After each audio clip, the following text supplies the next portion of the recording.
Un saludo, Iglesia del Señor. Hoy vamos a seguir con nuestra reflexión en la carta del apóstol Santiago que escribe a la Iglesia Universal. Y la epístola de Santiago forma parte de estas epístolas católicas, que es lo mismo que universal.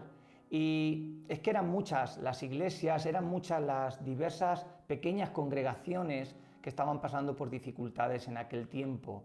Y en la porción del texto que hoy vamos a reflexionar, el Espíritu Santo, que es quien inspira al apóstol, quiere que demos un paso más. A través de las exhortaciones, de las diferentes exhortaciones que estamos viendo, quiere que podamos mantenernos firmes en nuestra fe, en el tiempo y también durante las diversas pruebas que estemos atravesando. Pero antes de esto vamos a leer la porción de la Escritura en el día de hoy, en la carta de la epístola del apóstol Santiago, capítulo 1, versículos del 5 al 8. Dice así la palabra del Señor. Y si alguno de vosotros tiene falta de sabiduría, pídala a Dios, el cual da a todos abundantemente y sin reproche, y le será dada. Pero pida con fe, no dudando nada, porque el que duda es semejante a la onda del mar, que es arrastrada por el viento y echada de una parte a la otra. No piense, pues, quien tal haga, que recibirá cosa alguna del Señor. El hombre de doble ánimo es inconstante en todos sus caminos. Como conclusión global, hasta aquí podríamos condensar la enseñanza de la siguiente manera. Gocémonos cuando estemos en medio de la prueba, porque esta nos va a conducir a un mayor conocimiento de la voluntad de Dios. Y cuanto mayor sea nuestro conocimiento del propósito y de la voluntad de Dios, más creceremos en su santificación y en su perfección. En esto, el creyente va conociendo más de cerca el corazón de Dios y es llevado a la madurez espiritual y al crecimiento pleno. Y en este contexto que estamos viendo hasta ahora y en estos días anteriores, Dios va a demandar tres cosas de nosotros. Primero, pedir. Segundo, confiar. Y tercero, esperar. Primeramente, que pidamos con fe. Dios demanda de nosotros que pidamos con esta fe que vamos a necesitar cuando estemos en la prueba. Que pidamos con fe, pero no que pidamos cualquier cosa. Yo creo, hermanos, que el versículo 6 que hoy estamos estudiando y reflexionando es uno de los peores interpretados y es uno de los más mal usados de la palabra del Señor. Dios no dice que pidamos cualquier cosa y Él nos la va a dar. Más adelante, Santiago nos va a recordar que pedimos y no recibimos porque pedimos mal, porque pedimos conforme a nuestros propios deseos. Dios demanda de sus hijos que deseen tener sabiduría. No se refiere a la sabiduría en el conocimiento intelectual ni para ser espadachines en el debate filosófico y en el pensamiento humano.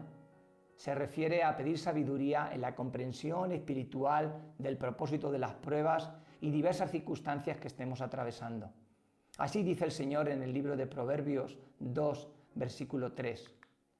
Clama por inteligencia y pide entendimiento, búscalos como si fueran plata, como si fueran tesoros escondidos. Entonces comprenderás lo que significa temer al Señor y obtendrás conocimiento de Dios, pues el Señor concede sabiduría.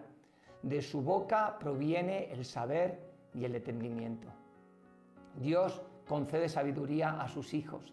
Dios quiere que la pidamos y la deseemos.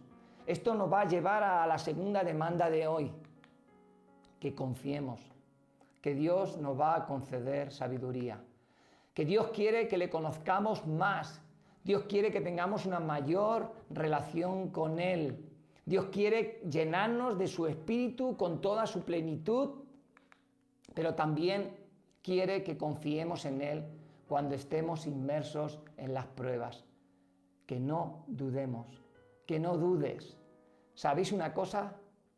Dios está comprometido consigo mismo. Me gusta esto.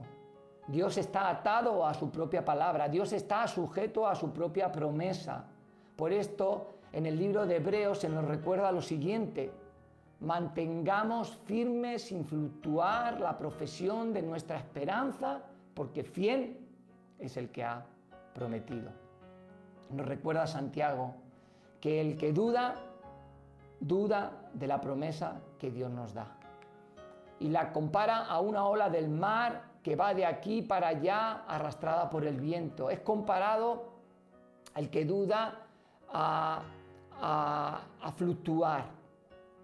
Hoy está arriba, mañana está abajo. Y esto nos conduce a la tercera y a la más importante de las demandas que Dios tiene para nosotros: que esperemos. Que esperemos en la certeza de que Dios va a obrar en medio de las circunstancias que estás atravesando. Que desactivemos el modo estéreo en nuestra espera. Que no tengamos dos canales aquí. Que por un canal nos entra la fortaleza y la constancia, pero por otro lado, por otro canal nos entra la duda y la desesperanza. Nos recuerda el apóstol Santiago que esta actitud ofende a Dios. Que seamos constantes en la certeza de lo que esperamos, porque el que duda de que Dios da conocimiento cuando estamos inmersos en la prueba, dice que no va a recibir cosa alguna del Señor. Así que, hermano, hermana, en este día pide y ora con fe, conforme a lo que Dios quiere. Eso solamente se ejerce con la sabiduría que Dios concede a sus hijos, con esa revelación especial que Dios da a aquellos que la piden. Segundo, confía que Dios te va a revelar su propósito en medio de la prueba, en medio de las circunstancias que estés atravesando. Y por tercero, espera en el Señor. Espera en el Señor como nunca antes lo hayas hecho, que el Señor va a obrar y te va a conducir a una nueva y fresca relación con Él. Así que el Señor os bendiga grandemente en este día.